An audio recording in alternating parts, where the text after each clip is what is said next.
आप सभी को मेरा प्रणाम। मैं प्रार्थना दुबे योग प्रशिक्षिका योग प्रभा से। प्राणायाम एक लाभ अनेक आदरणीय केसी जैन जी ने आज का प्राणायाम हमें भेजा है भस्त्रिका प्राणायाम। भस्त्रिका भस्त्र शब्द से निकला है जिसका अर्थ है भस्त्र या धौखनी।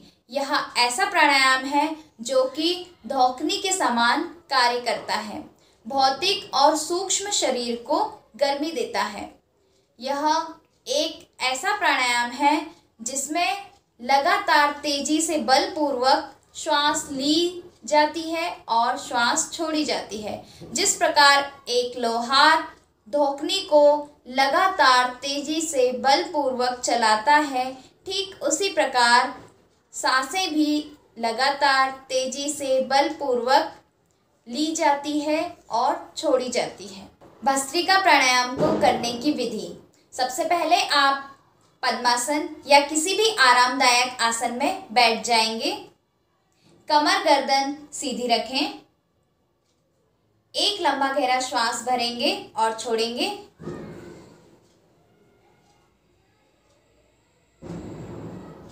अब आप धीरे धीरे नासिका से श्वास लेंगे और छोड़ेंगे।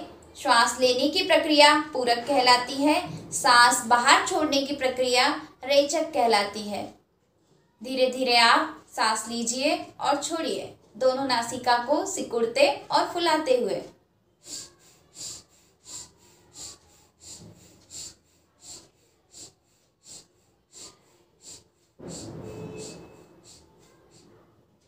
अब आप नियंत्रित बलपूर्वक श्वास लेंगे और छोड़ेंगे।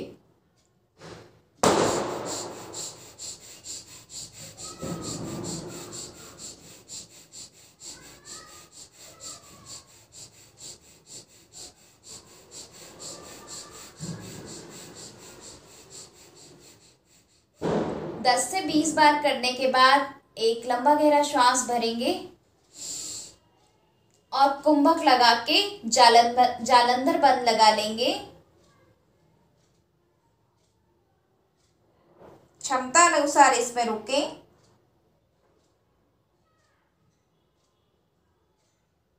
धीरे से वापस आकर दोनों नासिका से श्वास छोड़ेंगे, रेचक करेंगे।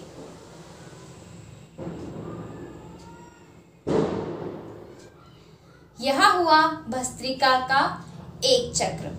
आप इसे 10 से 20 बार आराम से कर सकते हैं। ध्यान रहे कि आप बहुत बलपूर्वक श्वास ना लें और ना छोड़ें।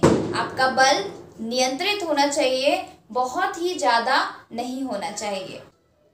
भस्त्रिका प्राणायाम को करने के लाभ। आप अपने पेट की चर्बी को कम कर सकते हैं। बढ़े हुए वजन को यदि आप कम करना चाहते हैं तो भस्त्रिका प्राणायाम का अभ्यास प्रतिदिन 10 से 15 मिनट कीजिएगा। आप अपने बढ़ते वजन से जरूर निजात पाएंगे। अस्थमा रोगी यदि आप हैं तो आप इसे दूर ही नहीं बल्कि जड़ से खत्म कर सकते हैं, किंतु आपको लगातार इसका अभ्यास बेहद जरूरी है। अवरुद्ध प्राण नाड़ी को भी साफ करता है भस्त्रिका प्राणायाम। यह उम्र बढ़ाने की प्रक्रिया को बहुत धीमा कर देता है।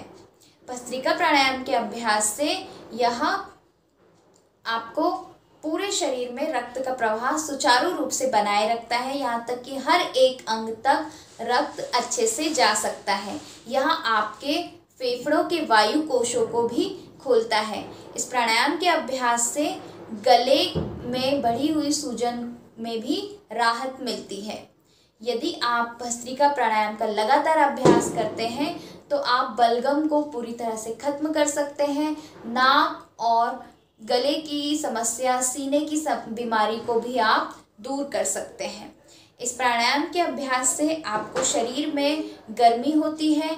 आप बढ़े हुए वात पित्त कफ जैसे दोषों का भी निवारण कर सकते हैं। यदि आप भस्त्रिका का लगातार अभ्यास करते हैं तो आप बहुत ही अच्छे लाभ पाते हैं इस प्राणायाम के। साथ ही साथ आप अपनी भूख को बढ़ाना चाहते हैं तो भी आप इसका अभ्यास जरूर से जरूर करें। यह एक ऐसा प्राणायाम कुंभक है जो कि सभी कुंभक प्राणायामों से उत्तम है। भस्त्रिका कुंभक जो है सभी में से उत्तम है। इस प्राणायाम के अभ्यास से आप अधिक से अधिक बीमारी को, अधिक से अधिक समस्याओं को दूर कर सकते हैं। यह बहुत ही लाभदायक है। इस प्राणायाम के अभ्यास से आप CO2 को शरीर से बाहर अच्छी तरह से निकाल सकते हैं। साथ ही साथ इस प्राणायाम के अभ्यास से आप पाचन संस्थान, लीवर और किडनी की मसाज कर पाते हैं। तो इतने सारे भस्त्रिका प्राणायाम के लाभ हैं कि हमें इसका अभ्यास ज़रूर से ज़रूर करना चाहिए। तो आप प्रतिदिन कम से कम 10 बार, 10 या फिर 20 बार भी इसका अभ्यास कर सकते हैं। ध्यान रहे आप इसको बहुत ही बलपूर्वक ना करें। भस्त्रिका प्राणायाम को करने की कुछ सावधानियां भी हैं, आप इनका भी अच्छे से ध्यान रखेंगे। यदि आप हाई ब्लड प्रेशर से पीड़ित हैं, यानी कि उच्च रक्तचाप की आपको दिक्कत है, तो भी आप इसका अभ्यास नहीं करेंगे जी। साथ ही साथ यदि आप गर्मी के मौसम में इसका अभ्यास करते हैं तो आपको इसके बाद शीतली और शीतकारी का अभ्यास बहुत ही ज़रूरी है। यदि आप इसका अभ्यास थोड़े ज़्यादा देर तक करते हैं तो भी शरीर में गर्मी थोड़ी सी बन जाती है, तो आप शीतली और शीतकारी का अभ्यास कर सकते हैं। यदि आप गर्भवती हैं तो आपको इसका अभ्यास नहीं करना चाहिए।